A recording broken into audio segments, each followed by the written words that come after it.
আমাদের দেশের ছেলেরা কি বলে? সালি আদি ঘরবালি বলে না, বলে না? যারা বলবে তাদেরকে জুতো করে মারবে। সালি খুব ডেঞ্জার। সালির সঙ্গে যদি কেউ সহবাস করে তার স্ত্রী তার জন্য হারাম হয়ে যাবে, এটা মাথায় রাখবে।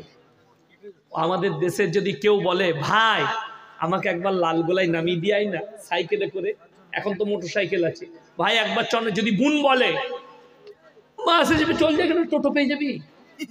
আর যদি শালি বলে ভাই আমাকে একবার চলো তো এটাই জঙ্গিপুরে নামিয়ে যাবে, দুধ খেপি জঙ্গিপুর তো ভালো করে টিপে ধর, আমাকে বহরমপুর চলে যাবে, শেষই হচ্ছে না রাস্তা। যদি বহরমপুর আসে এত তাড়াতাড়ি বহরমপুর চলে এলাম। শালি যে মানুষের আদর্শ বলে দিই, স্বামী স্ত্রী যদি বাজার থেকে ফোন করে, হ্যালো তুমি ভাত খাবে না, তোমার জন্য ভাত রেডি করে দিয়েছি, রান্না হয়ে গেছে, এ রাখ ফোনটা, যদি দিলি আমাকে, কাজে আছি। ও বাবা, বউ ফোন করেছে মিজাজ খাবারের জন্য ভালোবেসে, স্বামী কোথায় আছেন আপনি, আসুন একটু খানা খাবেন, আপনার জন্য খাবার রেডি করেছি, বউকে মিজাজ। আর যদি প্রেমিক ফোন করে, কি বুঝলেন, ফোনটাকে রিসিভ করি কানে লাগিয়ে, জঙ্গিপুর থেকে মোটরসাইকেল, হ্যাঁ তুমি কেমন আছো, তোমার লেগে পড়ে গেল, কবে আসবে, ঝাঁটা খাবিবে। প্রেমিকার জন্য সময় আছে, ঘন্টার পর ঘন্টা কথা বলে, দুঃখ হয় না। বিবি যদি ভালোবেসে ফোন করে, শুনে এরপরে আমি বলে যাব, আর বেশি টাইম নেই, মমিনের কথা বলে যাব, সবাই মমিন হব, জোরে বলুন ইনশাআল্লাহ। এই মমিনদের আখলাকটা বলে দিই, যারা প্রকৃত মমিন হবে বুঝতে পারবেন।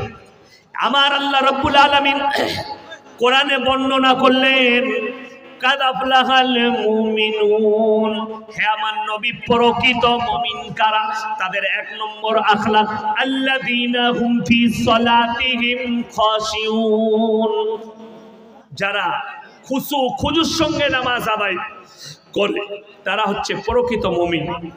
5 মিনিটের নামাজে তারা 10 মিনিট খরচ করে, তারা হচ্ছে প্রকৃত মুমিন। আমরা সবাই মুমিন হব, জোরে বলুন ইনশাআল্লাহ।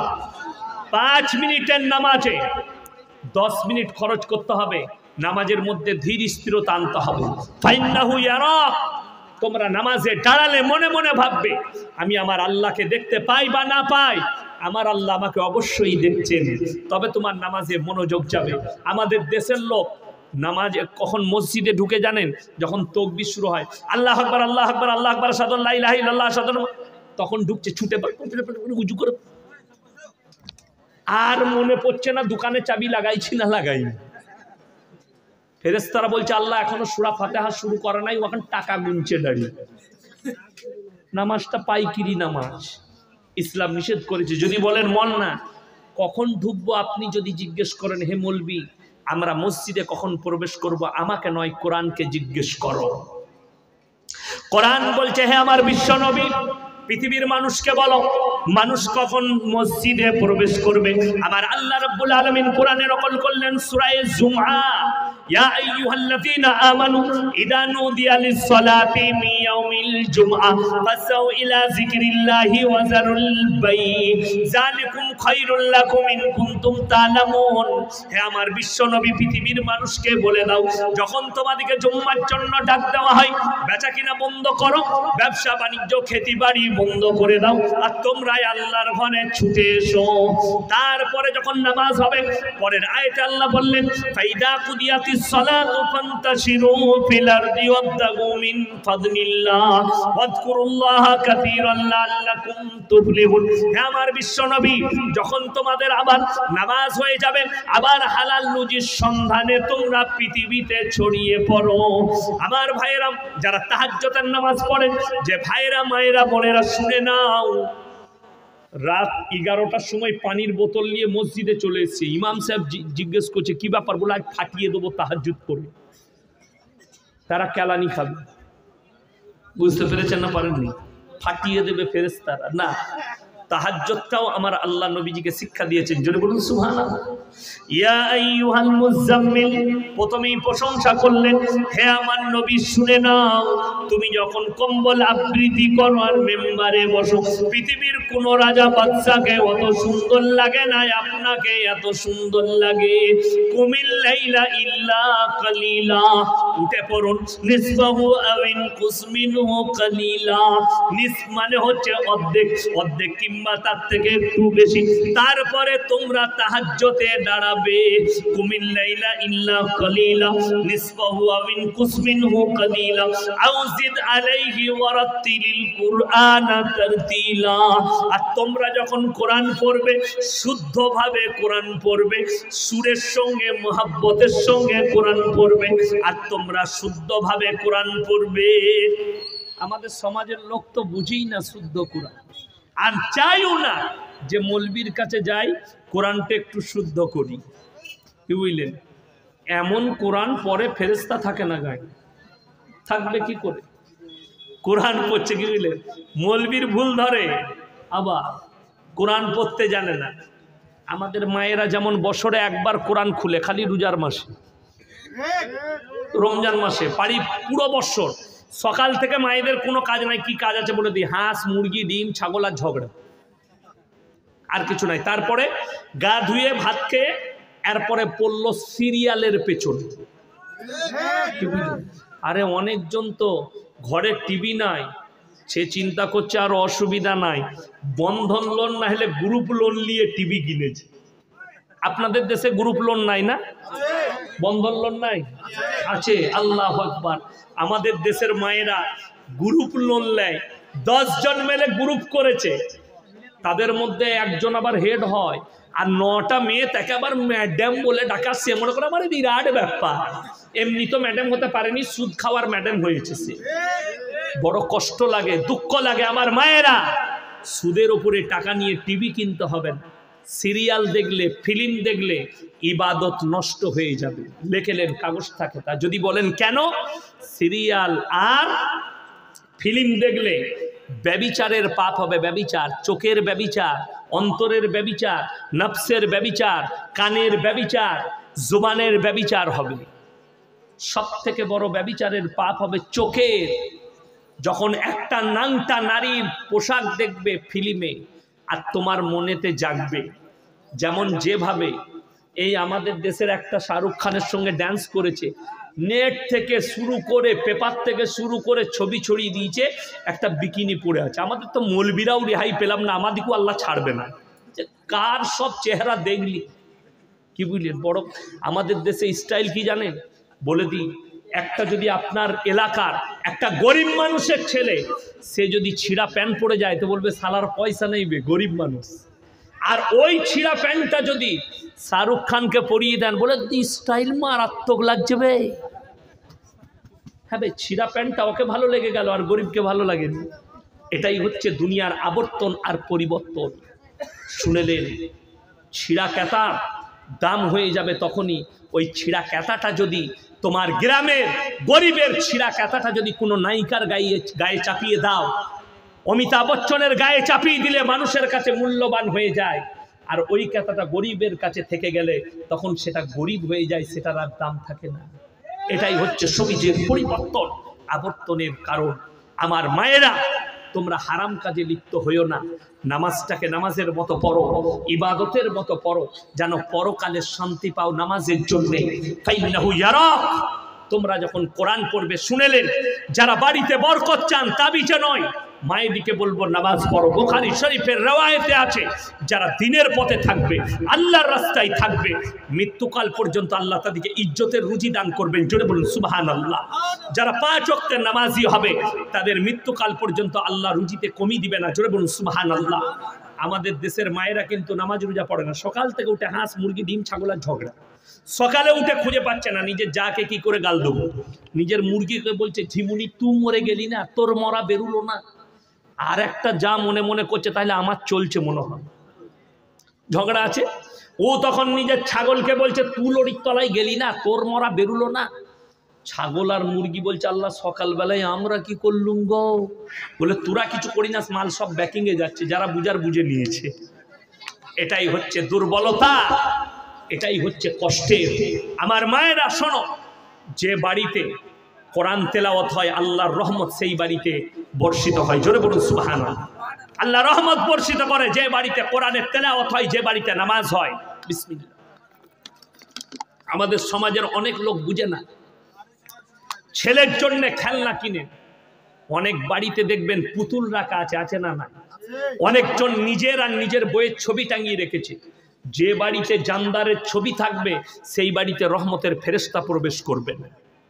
যে বাড়িতে মূর্তি থাকবে, পুতুল, তারপরে কুকুরের পুতুল, যে কোনো পুতুল, এই ধরনের জানদারের ছবি থাকবে, জানদারের মাল থাকবে, তারপরে মূরত থাকবে, সেই বাড়িতে রহমতের ফেরেশতা প্রবেশ করবে না। আমাদের দেশে জানেন আল্লাহর কি কৃপা, আল্লাহর কৃপা বলবো, বোম্বেতে গেলে দেখতে পাবেন, কলকাতায় গেলে দেখতে পাবেন, হাই রোডের ওপরে যদি জঙ্গিপুরে দাঁড়িয়ে থাকেন দেখতে পাবেন। আমাদের দেশে বড় লোক কোটিপতি গাড়ি চালায় আর তার কুকুর পেছনে বসে থাকে। কুকুর মালিক আর কুকুর, বুঝতে পেরেছেন না পারেননি? অনেকজন বলে হাম মোহাব্বত করতে। আমাদের দেশে মিডিয়ারা, কদিন দেখছিলাম আমাদের দেশের প্রধানমন্ত্রীজি অস্ট্রেলিয়া থেকে 3টা চিতাবাঘ এনেছে। আনেনি? 3টে না 4টা? 8টা এনেছে, ছেড়েছে জঙ্গলে, কোথাও ছেড়েছে। আর মিডিয়াওয়ালারা সেই চিতাগুলোর পাছার পেছনে পেছনে ছুটে বেড়াচ্ছিল ক্যামেরা নিয়ে। সে কোথায় হাঁটছে, কোথায় খাচ্ছে, কোথায় মুতছে, দেখাচ্ছে এ দেখিয়ে মোদিজি কিতনা মোহাব্বত করতে हैं। আর এই কুত্তা মিডিয়াগুলো তখন ঘুমিয়ে গেছিল। হাজার হাজার শ্রমিক দিল্লি বোম্বাই থেকে, বাংলা বিহারের শ্রমিকরা লকডাউনে পায়ে হেঁটে এসছে। আমাদের দেশের প্রধানমন্ত্রীজি মোদিজি তখন মানুষের প্রতি মহব্বত হয় নাই, যে জানোয়ারের প্রতি মহব্বত করে আর মানুষকে মহব্বত করে না। এখানেই বুঝে নাও তিনি নাটক করছেন না মহব্বত দেখাচ্ছেন। আমি কারোর বিরুদ্ধে নয়, বড় কষ্ট লাগে, দুঃখ লাগে যারা বাংলার স্বপ্ন দেখছো। ভারতের যে অন্ধ ভক্তরা বলছে মুসলমানদিকে পাকিস্তানে পাঠাবো, দেশ ছাড়া করব, যারা अखंड भारत চাইছেন, আমি দাওয়াত দিচ্ছি पाकिस्तान को भी हमारे देश में बुला लो, बांग्लादेश को भी बुला लो, अफगानिस्तान को भी बुला लो। हम तो चाहते हैं अखंड भारत, तुम नहीं चाहती, हम चाहते हैं अखंड भारत। पाकिस्तान भी आ जावे, बांग्लादेश भी आ जावे, अफगानिस्तान भी आ जावे, श्रीलंका भी आ जावे, यही तो हम चाहते हैं। लेकिन दुख तो ये बात है, बड़ो कष्ट लगे। एकजन हिंदू भाई दारुण सुंदर कथा बोलेছে যে जिस देश में 80 करोड़ हिंदू, भारते कत আছে 80 कोटी, 80 कोटी हिंदू আছে আর 30 থেকে 40 কোটি মুসলমান, তারা বলছে 20 কোটি। যাই হোক, আমরা 20 কোটি ধরে নেন, 80 কোটি হিন্দু ভাই আছে। দেশের প্রধানমন্ত্রী হিন্দু, দেশের স্বরাষ্ট্রমন্ত্রী হিন্দু, প্রত্যেকটা রাজ্যের মুখ্যমন্ত্রী হিন্দু, तारपरों भारतेर हिंदू बोलचे हिंदू खतरे में है। उससे अच्छा भाई कोई मुसलमान को प्रधानमंत्री बना दो, कम से कम 20 करोड़ मुसलमान तो खतरे पे आ जाए। कमपक्षे একটা মুসলমানকে করে দে, কমপক্ষে 20 কোটি মুসলমান বিপদে পড়বে, তোরা বেঁচে যাবি বিপদ থেকে। বড় কষ্টের বিষয় এটা নয়। অন্ধ ভক্তরা শোনো, তোমাদের চোখেতে ধুলো ছিটিয়ে রাখা হয়েছে। যারা বলছে পাকিস্তান দেউলিয়া, শ্রীলঙ্কা দেউলিয়া, বাংলাদেশ দেউলিয়া হবে, তুমি ভারত কি বেঁচে আছেনি? ভারত শেষ। অনেকজন আমাদের দেশের লোক মনে করে টাকায় সুখ আছে। যারা ভাবেন টাকায় সুখ আছে, তারা শ্রীলঙ্কার যে এমএলএ এমপি গুলোর আন্ডার প্যান্ট ছিঁড়ে মেরেছে তাদেরকে জিজ্ঞেস করো কত সুখ। যারা মনে করেন টাকায় সুখ আছে, তারা একবার জেলে গিয়ে খালি পার্থবাবুকে জিজ্ঞেস করে আসুন, পার্থদা কত ভালো লাগছে টাকায়, বুঝতে পারবে টাকার সুখটা। আমি ভাই রাজনৈতিক বক্তা নয়, আমি আপনাদেরকে বলছি আল্লাহর কসম, আপনি ডাল আলু খান, শাক ভাত খান, আপনার যদি হালাল থাকে তা আল্লাহর কসম রুজির মালিক হচ্ছেন সকলে বলুন কে? আল্লাহ রুজি মাপেন। এটা যাদের বিশ্বাস নাই তারা যদি বিশ্বাস করতে যান, সকালবেলায় জঙ্গিপুর বাজারে চলে যাবেন, সকালবেলায় লালগোলা টাউনে যাবেন, 100টা বড় লোক, 100টা কোটিপতি, 100টা লাখপতি আন্ডার প্যান্ট পরে ছুটে সকালবেলায় টাউনে, কি হলো বে? বলে সুগা একার রহ সুগার। ডাক্তারে বলেছে 4 কিলোমিটার হাঁটবি, খেতে পাবি না। এত বড় রিপোর্ট নিয়ে চলে গেছে। স্যার কত চললো? ওরে বাবারে 420 সুগার খালি পেটে। স্যার ফদ্দ দেন, কি কি খাবো? বলে দাঁড়া লিয়াই লেখছে। সকালবেলায় উঠে 1 কাপ বিনা চিনির লাল চা। যারা বিনা চিনির চা খায় তাদেরকে জিজ্ঞেস করুন, ভাই বিনা চিনির চা ভালো লাগে? বলবে দারুণ লাগবে, খেয়ে দেখ। আমি বলছি ছাগলে মুখ দেবে না ওইটা, তোর সুগার হয়েছে বলে ভালো লাগছে। বিনা চিনির চা কখনো ভালো লাগে? ওটা ফেরে পড়ে ভালো লাগছে। তারপরে কি খাবো স্যার? বললে 1 মুঠো সাদা চিড়ে ভাজা খাবি, নাইলে 2টো ক্রিম কেকার বিস্কুট, কুঁড়োর মতন। ক্রিম কেকার বিস্কুট আর কুঁড়ো 2টো সমান, এইটা খাবি। স্যার একটা দেশি মুরগির ডিম সিদ্ধ, বলে ছুতে পাবি না। তারপরে কি খাবো স্যার? বললে বেলা 12টার সময় ভাত খাবি। কতটা? বললে 1 কাপ মাপা চালের ভাত, শুধু 50 গ্রাম চালের ভাত খাবি। তার সঙ্গে কি খাবো? গরুর মাংস, বলে ছুতে পাবি না। মুরগি বললে ধারে পাশে যাবি না। খাসি বললে স্বপনে ভাববি না। কি খাবো স্যার? বলে খালি করেলা ভাজি আর ভিন্ডি সিদ্ধ খাবো। আপনি খোঁজলেন যারা বড় বড় বিড়ি ফ্যাক্টরির মালিক আছে, কোটিপতি, তাদেরকে গিয়ে আমার বয়ানটা শোনাবেন। রাতের বেলায় পুরা রুটি আর করেলা ভাজি খায়। কি বুঝলেন? বড় লোক, কোটিপতি, তারা জিজ্ঞেস করে আসুন জঙ্গিপুরে যতগুলো বিড়ি ফ্যাক্টরির মালিক আছে, রাতের বেলায় কি খায়? সুসা, মানে মুড়ি, মানে পুরা রুটি আর করেলা ভাজি। আর যে রিক্সা চালায়, যে বিড়ির লরিটা লোড করে, যে বিড়িটা চাপায়, যে আপনার ধানের বস্তাটা চাপায়, সে হোটেলে বসে বলছে 1 প্লেট কিমা, 1 প্লেট কাবাব, 1 প্লেট ভুনা, মুচুরি খেয়ে দেব, আবার চলে গেল। রুজির মালিক সকলে বলুন কে? আল্লাহ। কোরআন শুনেলেন, মরিয়মকে জাকারিয়া বলছেন, ক্বালা ইয়া মারইয়াম আন্না লাকি হাযা। ওগো মরিয়ম, ভালো মন্দ, আখরোট, মুনাক্কা, কাজু, কিশমিশ, পেস্তা বাদাম কোথা থেকে পাচ্ছ? মরিয়ম বললেন, ক্বালাত ওয়া মিন ইনদিল্লাহ ইন্নাল্লাহা ইয়ারযুকু মান ইয়াশাউ বিগাইরি হিসাব। আল্লাহ যাকে ভালোবাসেন, আল্লাহ যাকে পছন্দ করেন, তাকে বেসুমার রিজক দান করেন। কোথা থেকে দেব, কেমন করে দেব, আমি আল্লাহ ছাড়া পৃথিবীর কেউ জানে না। সবাই আল্লাহর উপরে ভরসা রাখবো। সকলে জোরে বলুন ইনশাআল্লাহ।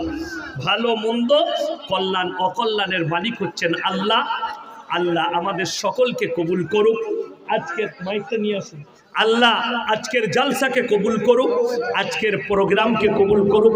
আপনারা আমার জন্য দোয়া করবেন, আমি আপনাদের জন্য দোয়া দিয়ে যাচ্ছি। আমিন। ওয়া আখিরু দাওয়ানা আনিল হামদুলিল্লাহি রাব্বিল আলামিন। আসসালামু আলাইকুম ওয়া রাহমাতুল্লাহি ওয়া বারাকাতুহু। শুনেন, এই দেখেন, কেউ চলে যাবেন না, আপনারা দেখতে পাচ্ছেন।